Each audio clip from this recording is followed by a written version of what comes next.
அனைவருக்கும் வணக்கம். இன்றைக்கி வந்து நம்ம காலிஃப்ளவர் கிரேவி எப்படி செய்யறதுன்னு பார்க்கலாங்க. அதுக்கு பாருங்கள், நான் ஒரு 2 காலிஃப்ளவர் எடுத்து நல்லா அந்த மாதிரி எல்லாத்தையும் அதில் இருக்கிற பூ மட்டும் பிச்சு வச்சுருக்கேங்க. வெங்காயம் 2 வெங்காயம், 2 தக்காளி, இஞ்சி பூண்டு, ஒரே ஒரு பச்சை மிளகாய் எடுத்து வச்சுருக்கேங்க. சோம்பு, ஒரு 2 லவங்கம், பட்டை, ஒரு 4 முந்திரி எடுத்து வச்சுருக்கேங்க. அப்புறம் இது என்ன பண்ணலாம், நல்லா சுடு தண்ணி வச்சு நல்லா இதை கழுவிடலாங்க இந்த காலிஃப்ளவரை. இப்போ நம்ம தேவையான பொருளை நம்ம எண்ணெயில் சேர்த்து வதக்கலாங்க. பாருங்கள், எண்ணெய் ஊற்றிட்டோம், அது காஞ்சிடுச்சு. இப்போ இதெல்லாம் சேர்த்துக்கலாங்க. நம்ம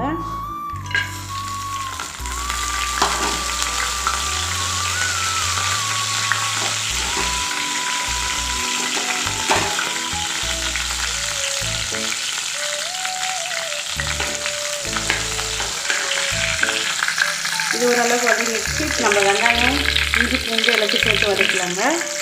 பாருங்கள், வெங்காயம், இஞ்சி பூண்டு எல்லாத்தையும் நம்ம போட்டோம். இது ஓரளவுக்கு வதங்கிட்டோங்க. பாருங்கள், வெங்காயம் இந்த அளவு வதங்கினா போதுங்க. இப்போ நம்ம வந்து தக்காளி சேர்த்து வதக்கலாங்க.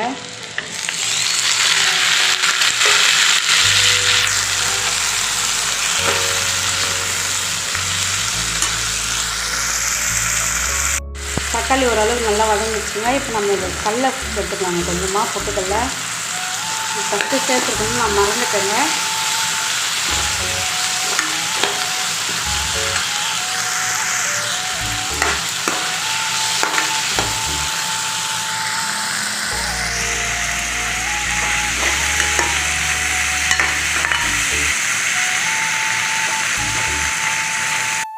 பாருங்கள், காலிஃப்ளவர்லாம் நான் பிச்சு ஒரு தண்ணியில் போட்டு வச்சுக்கோங்க. இது நல்லா கொதிக்க வச்சுக்கலாங்க. அந்த தண்ணியிலே இதில் எதனா பூச்சி இருந்தால் கூட செத்துருங்க. அதனால் நல்லா இதை கொதிக்க வச்சுட்டு வடிகட்டிக்கலாங்க.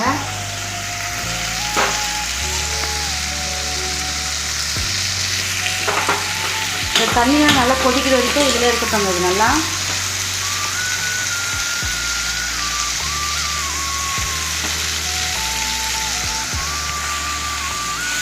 பாருங்கள், இந்த காலிஃப்ளவர்லாம் நல்லா தண்ணியில் கொதிக்குது. இதில் பாருங்கள் எவ்வளோ தூசி, நமக்கு கண்ணு தெரியாத குட்டி குட்டி புழுவெலாம் இருக்குங்க. இதை நல்லா இந்த மாதிரி சுடு தண்ணி வச்சு நல்லா கொதிக்க வச்சு இதை நல்லா க்ளீன் பண்ணிக்கணுங்க.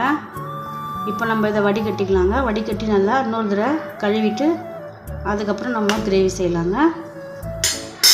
பாருங்கள், இதில் இருக்கிற தண்ணியெலாம் நல்லா வடிச்சிட்டோம். மறுபடியும் நம்ம கொஞ்சமாக தண்ணி ஊற்றி நல்லா இதை அலசிக்கலாங்க.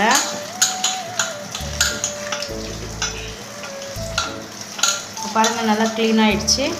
இந்த மாதிரி நல்லா வாஷ் பண்ணிவிட்டு போடுங்க. அப்போ தாங்க காலிஃப்ளவரில் இருக்கிற அந்த பூச்சி, அந்த தூசி எல்லாமே போயிடும். அவ்வளோதாங்க, இதை நல்லா க்ளீன் பண்ணிட்டோம். இதை வடிச்சிக்கலாம், அப்படியே இருக்கட்டும். பாருங்கள், இதெல்லாம் நல்லா ஆறிடுச்சுங்க. நம்ம இது எல்லாத்தையும் ஒரு மிக்ஸி ஜாருக்கு சேர்த்து அரைச்சிக்கலாங்க. இது கூடவே நம்ம உப்பும் கொஞ்சம் மிளகாத்தூளும் சேர்த்துக்கலாங்க.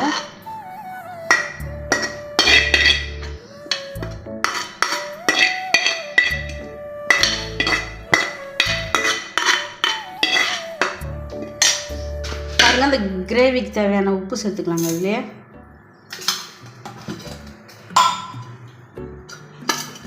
மிளகாத்தூள் சேர்த்துக்கலாங்க.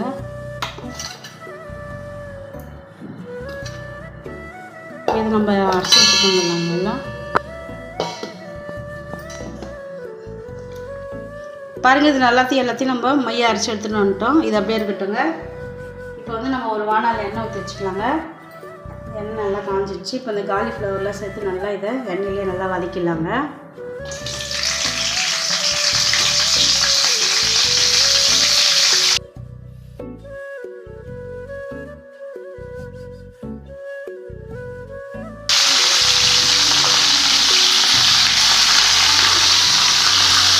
இது நல்லா வதக்கலாங்க. நம்ம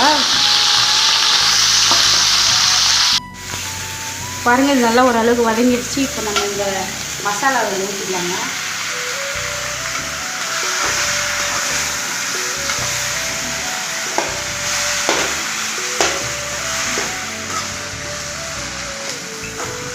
இதுலேயே கொஞ்சம் நல்லா மிக்ஸி ஜாரில் தண்ணி கலந்து ஊற்றிக்கலாங்க.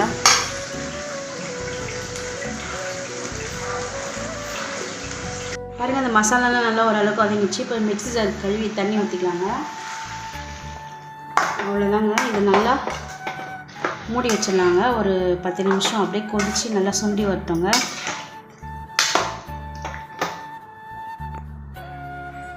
காலிஃப்ளவர் கிரேவி ரெடி ஆகிடுச்சுங்க, இறக்கியாச்சு. இதில் கொஞ்சமாக கொத்தமல்லி தூவிட்டோம். அவ்வளோதாங்க, சூப்பராக ரெடி ஆகிடுச்சு பாருங்கள். இந்த மாதிரி நீங்களே செஞ்சு சாப்பிட்டு பார்த்துட்டு எங்களுக்கு எப்படி இருக்குன்னு கமெண்ட்ஸ் பண்ணுங்கள். எங்கள் சேனலுக்கு லைக் பண்ணுங்கள், சப்ஸ்கிரைப் பண்ணுங்கள். நன்றி.